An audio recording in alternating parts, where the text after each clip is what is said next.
À mes côtés pour nous accompagner, comme hier, on les a gardés finalement. Hélène Pio, journaliste au magazine Régal. Bonjour Hélène. Bonjour Alain, bonjour à tous. Vous avez bien géré votre frustration hier à la fin de l'émission du samedi là, hein? Bon écoutez, tout allait très bien. Pas une tête de frustré. Ouais. Et vous David Cobol, qui n'a pas une tête de frustré non plus, là, le cofondateur de l'Académie des vins et spiritueux. Bonjour David. Eh bien, bonjour Alain et à tous les auditeurs. Pour bien commencer cette émission, Vidéo Sud Radio a le plaisir d'accueillir Anne-Laure Ferroir, directrice de la Fédération nationale Terravitis. Bonjour Anne-Laure. Bonjour à tous. Bon, alors un mot sur vous, là, vous êtes ingénieur au départ, vous êtes parti dans le nucléaire, et puis à 25 ans, la crise de la quarantaine. Ou la crise de l'adolescence. Qu'est-ce qui s'est passé dans votre vie, là? Vous vous réveillez un matin en disant je ne peux plus, je ne peux plus, je ne peux plus. Non, je pense que c'est une question de génération aussi. Je pense qu'on est beaucoup à se remettre en question avec le changement climatique, avec avoir besoin d'avoir du sens dans son métier que je ne retrouverai pas forcément. Et donc, j'ai fait un gros break de 2 ans. Je suis partie avec mon sac à dos. Ah oui, vous êtes parti où? En Amérique latine, à la rencontre de viticulteurs, de vignerons, commençons par le Brésil, ce qui n'est pas forcément il y a du vin au Brésil, bien sûr. Mais il y a du vin au Brésil. Et puis il y a également un certain Philippe Forbach qui a été élu meilleur sommelier du monde en 92, quoi. Ouais. Et voilà, et donc de fil en aiguille, j'ai repris mes études et puis ensuite j'ai redémarré une vie, et cette fois-ci dans la filière viticole. Hélène, voilà. c'est comme génial ces changements de vie, non? Ah, moi je trouve ça magnifique de dire bah écoute, tout n'est pas écrit, Le allez. nucléaire, why not, mais non. J'envoie tout promener, je fais le tour de l'Amérique latine et je reviens. C'était plutôt très chouette, surtout que vous avez fait pas mal de pays en Amérique latine. J'ai commencé par le Brésil, ensuite je suis passée côté uruguayen, un petit peu l'Argentine et puis surtout le Chili, un tout petit peu de l'Argentine parce que j'ai été assez décontenancée par certaines rencontres et c'est peut-être aussi ça qui introduira Terravitis, mais au nord de l'Argentine, on fait beaucoup de vin. J'ai découvert un milieu très industriel que je ne connaissais pas, en tout cas. Ouais. Et une rencontre m'a fait découvrir qu'on pouvait faire du vin, mais sans prendre conscience de ce qui allait, ce qu'il y avait autour. Typiquement, j'ai rencontré un avocat qui était bénévole pour les populations locales qui n'avaient plus accès à l'eau potable à cause de l'irrigation des vignes. Donc, ce jour-là, déclic en me disant comment est-ce qu'on peut produire du vin sans prendre en compte les personnes qui vivent autour, sans faire attention en tout cas aux ressources, etc., etc. Et je pense que là, je me suis dit j'ai quelque chose à faire et je pense qu'il y a beaucoup à faire et j'aurai un peu plus de sens dans mon métier, dans ma vie future si j'arrive à faire évoluer les choses. Ouais, c'est génial ça. Donc ensuite Hélène. vous avez effectivement passé tout un tas de diplômes autour du vin, travaillé pour The Wine I Love, le repère de Bacchus, Inter Beaujolais, et puis on vous retrouve il y a bientôt 4 ans, effectivement à la tête de Terravitis. Alors Terravitis, c'est un label qu'on voit parfois sur les étiquettes, mais des labels il y en a beaucoup. Oui. Alors expliquez-nous, c'est quoi Terravitis ? Avant d'être un label, et je le présente souvent comme ça, c'est une association. Des viticulteurs, des vignerons engagés. 25 ans dans le Beaujolais, c'est ça le groupe? 25 ans. Effectivement, la démarche est dans le Beaujolais, tout simplement. Ces viticulteurs, ces vignerons, ils se sont regroupés en se disant comment est-ce qu'on fait demain pour être sûr de transmettre en tout cas notre exploitation aux générations futures.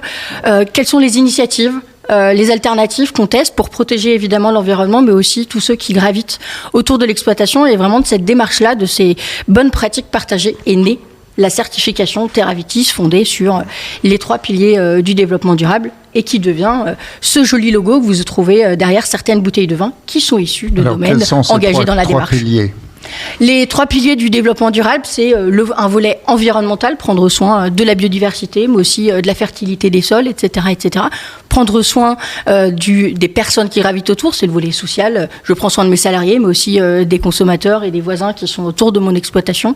Et c'est surtout garantir la pérennité économique des exploitations. Il ne faut pas l'oublier, mais un viticulteur, un vigneron doit être capable de vivre aussi de son métier. Et c'est vraiment ça, Terravitis, avoir cette réflexion globale dans chacune de ces alternatives, dans chacune de ces pratiques. Comment est-ce que je fais pour prendre soin de l'environnement, de ceux qui gravitent autour, mais aussi de l'économie. Est-ce qu'on peut dire que c'est une vision plus globale par rapport au bio? C'est exactement ça, vous avez compris, c'est une démarche, vraiment, nous on dit que c'est une démarche globale qui effectivement permet d'avoir cette réflexion au quotidien sur tout ce qui est important pour assurer effectivement et la viabilité. Et le vigneron postule, c'est-à-dire qu'il souhaite avoir le label, c'est ça? Comment ça marche? En fait, et combien ça coûte? En fait, c'est une association. Donc, comme dans toute association, vous adhérez, vous payez votre cotisation. Je réponds à votre question. Oui.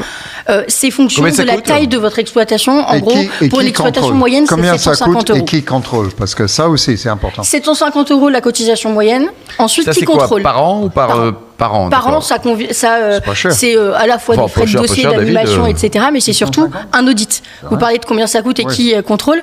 Teravitis, c'est une certification annuelle. Vous êtes contrôlé, audité tous les ans sur les points du cahier des charges. des On a à peu gens près de plus de indépendants. 70 points. Organismes indépendants. Effectivement, une partie des audits sont contrôlés par des organismes indépendants comme, alors c'est Veritas, pas EcoCert, par mais exemple, ça pourrait être Veritas, nous c'est Ocasia, Certipac et puis l'AFNOR. Donc des gens sérieux, quoi. Des gens sérieux, et on va contrôler à la fois nos adhérents qui sont engagés dans les démarches, oui, non, est-ce qu'ils respectent le cahier des charges pour pouvoir apposer ce logo, et puis ils viennent aussi vérifier ce qu'on fait nous au quotidien en tant qu'association qui Eh oui. portons une démarche.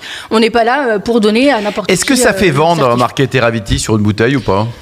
Je vais répondre comme très honnêtement. Ça ne fait pas vendre. C'est pas ça qui va déclencher un achat. En revanche, ça va vous permettre, de valider ce que vous faites de bien au quotidien, et deux, ça va vous permettre d'accéder à certains marchés. Il y a des marchés, vous les connaissez très bien, à l'étranger, notamment les marchés scandinaves ou québécois, qui sont très à cheval, très demandeurs de ces démarches globales, indépendantes, et qui permettent de mettre en avant et de protéger. Et si le vin est mauvais, il peut avoir le label quand même? Alors, c'est une très bonne question, mais en général, quand vous travaillez bien vos vignes, quand vous prenez soin de vos vignes, vous avez des bons raisins. C'est quand même la base pour avoir des bons vins. Voilà ma réponse. Bon, pas toujours, mais globalement, oui. Est-ce qu'on C'est sait, quand même si on a une belle est-ce qu'on matière, sait voilà. bien vinifier? Ça, c'est la question. Oui. Qu'on ne peut pas juger comme ça sans goûter le vin. En tout cas, on n'est pas C'est pas un Encore, critère, ODG encore, les d'appellation. journalistes du vin servent à quelque chose. Alors aujourd'hui, Tout à fait. Teravitis, C'est votre c'est 2000 adhérents. Vous êtes présents dans 7 régions: Alsace, Beaujolais-Rhône-Alpes, Bourgogne-Franche-Comté, Bordeaux, Loire, Rhône-Méditerranée et Champagne. Ça fait 5% du vignoble français. C'est pas mal, hein. C'est déjà, c'est ça. Enfin, on C'est même peut, très bien, on peut entendre 5%. Ouais, c'est pas beaucoup. Si, c'est énorme quand même. Alors, je vais même rectifier parce qu'aujourd'hui, on est quasiment à 6, alors je me le permets, mais c'est Ouais. 48 000 hectares à travers la France. Vous l'avez dit, c'est toutes les régions viticoles françaises qui sont engagées, vraiment. Et c'est pas mal. Et c'est pas mal aussi parce que ça fait plus de 25 ans qu'on existe, donc on fait des petits. Tous les ans, on progresse. Et pourquoi est-ce qu'on progresse? C'est parce que c'est une démarche pensée par des vignerons, pour des vignerons. Donc en fait, ils essaiment tout simplement aussi en parlant à leurs voisins et puis leurs amis. Et c'est aussi, je pense, parce qu'aujourd'hui, être engagé dans une démarche globale qui protège absolument tout le monde, eh bien, nous, consommateurs, c'est ce qu'on attend aujourd'hui. Quand on a envie de consommer peut-être moins, mais surtout mieux. Et donc, je pense qu'on répond aujourd'hui à des attentes de consommateurs que nous sommes tous. Et donc ça va jusqu'à repenser le format des bouteilles, leur poids. Ah oui. Je veux dire, c'est-à-dire que nous, consommateurs, on est directement impactés par Teravitis parce que effectivement, voilà, ça se sent quand on fait les courses et on a vraiment besoin d'acheter Il y a ces des bouteilles bouteilles-là. moins quoi. lourdes, vous voulez dire, Hélène? Oui, par exemple. J'aime bien votre question, Hélène, et ça répond un peu aussi à la vôtre, David. C'est quoi la différence avec AB? C'est que vraiment Teravitis, c'est une démarche globale. Donc, on va aussi aller effectivement toucher ce côté Et que vous l'on appelle suggérez qu'on change de éco-conception. bouteille ou vous l'obligez? Aujourd'hui, ça fait dans notre cahier des charges, vous avez un point d'exigence qu'on appelle éco-conception. Ouais. Vous devez effectivement d'alléger l'empreinte carbone de votre exploitation, et donc ça passe soit par alléger votre bouteille, mais aussi ça passe par éventuellement avoir une réflexion autour de la consigne, qui a un impact hyper positif, ou bien des contenants alternatifs. On en a certains qui tentent le vin en canette. Je Le me vin en souviens canette. très, très bien dans une conférence de presse qui était dédiée à Teravitis, d'un vigneron qui était dans le Muscadet, qui avait analysé le poids de la matière solide dans une palette de vin. Une palette de vin, c'est 240 ou 300 ou 600 bouteilles, ça dépend de la palette. Mais la moitié était de la matière sèche. Ce qui est quand même énorme. C'est-à-dire que seulement la moitié, c'était du vin.